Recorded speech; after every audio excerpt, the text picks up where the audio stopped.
Hello' everyone, আপোনালোকক দেখুৱাইছোঁ আমাৰ বাখৰক। আৰু আজি আমাৰ এই বাখৰৰ হ'ল 12 দিন আৰু এই 12 নম্বৰ দিনা তাৰ চকুটো ফুটি ওলালে। চাওক, আজি প্ৰথম তাৰ চকু ওলাইছে।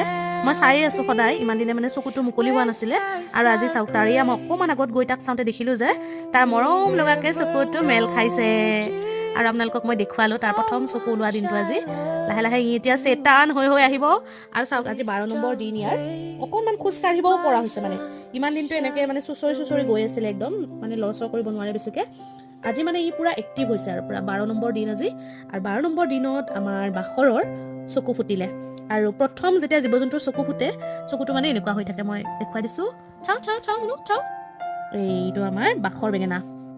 আৰু ইয়া আজি তাৰ প্ৰথম চকু ফুটিলে। চকুটো ভালকৈ মানে ফুটা নাই, আৰু অকণমান ডাঙৰ হ'ব চাগে। কালি মানে ভালকৈ ফুটি যাব। আজি এয়া দেখিলে নহয়, কেনেকুৱা লাগিছে জনাব। আৰু বাখৰৰ কাৰণে এটা লাইক হ'ব লাগে দেই।